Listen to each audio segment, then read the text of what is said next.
assalamu alaikum haray mi hewri kam fop la lande stay wawi julde jam Allah taw kadi har wawi huntare jam donc wana juutongo yewtere hi ko fe ikon ka leydi men lagine donc farana yalti kadi ini trop c'est trop be wawata munyade hay nyande julde ko tawata be hebata courant e der sar mabbe ne deuxièmement en kona akri kadi Mamadi Doumbouya e gardi ko be wonbe yaltude mum fewdo do nini kanko o hola ke hore mako parce que mo andi déjà population bayida mu donc ko mbudi di wono yettero sodara conscience ben donc ko minata en wata goto habbor goddo ko wayi ko wadande hore mum wata goto habbor goddo ko wayi ko wadande dimmoji mum wata goto kadi habbor goddo ko wayi ko wadande leydi mum de joni fi wata duddi yewtere o yi Mamadi Doumbouya gardi ko be wonbe natude mum nini ko suudu Allah rewirtendu donc o yi do ari Faisal do ma de arata mosquée mo yi julugol ko tawda garde ko be makko be naatida e pade mabbe den ko de julirde do be yaltiri non ko der kangi mabbe ko non be naatiro ta e pade mabbe den ko de julirde on non hulbini ha feede kerol ko tawda hay imam o wondo julude naatida ta e pade makko de han ko der julirde daro ko wada tapi donc jama'o e wadu han hakkile modda Mamadi sitay mo yidano hewta tanulo fewno yidano 5 septembre imbe ben fop no fellutono don kala ko memminino ko pellet jon non do suti ko fewdi kam kala di mere wata en dayni ndir lagene ardo be bambara mo be hocco be cikko be nambe wontide makko on nani be ben ko haalo be wontide makko wobbe no ton on yibe kitida des fion be kitanda des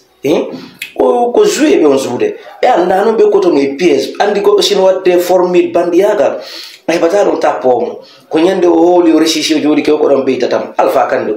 konde ko ni reyno o felluto no jodi ke kombo ina na 3e mandat wona no e mudundo goto joni ko minatay immode dartore farana yalti inni be wona tan Mamadi Doumbouya e pourtant be inni farana tawtibe e no kankam farana pouvoir woni hakone mo jinnude ka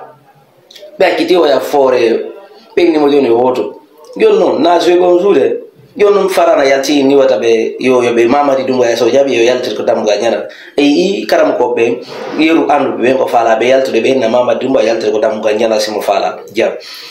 imbe be andabe be wadde karam ko yagal batine imbe goto haalo be ka hala kam yalta do ya wala no yara zago ya wadudu ya latif ya sfarin piji dum tuppe on warande Mamadi ko gol mo dum e problème sirado mo felti wor makko idaka joni na ay dayndir Ibrahima Traoré do yalti do julugol e fop mere yi ko civil hay so garde ko makko be me ko cionci civil be wattino be ari kadi be naati be julidi kadi be darodi be fop mabbe be wadi safaji be julidi kono Mamadi so naati hay ko julire Faisal ko grand mosquée Faisal naati ayata jamais de la vie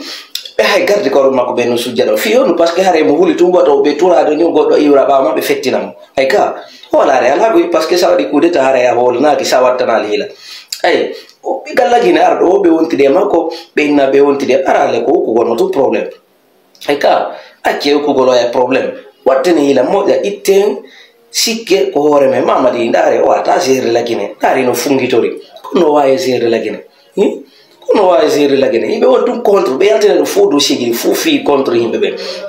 ko jamfa be akiti oda benengi ali bayor tonye na jamfa non wote dayni dir jamala gine uriti hakkile mon mi anda sta hakkile mon ko nder glace ro ko mo fermo no masko nder duman mais wakilo den hara endarali o watte fo winde wotre a jamais de la vie awata wonde ade jo bondo jama o yela ma hawra dum non awata ron ko de feppini de yibe be jama o yela ma hawra dum non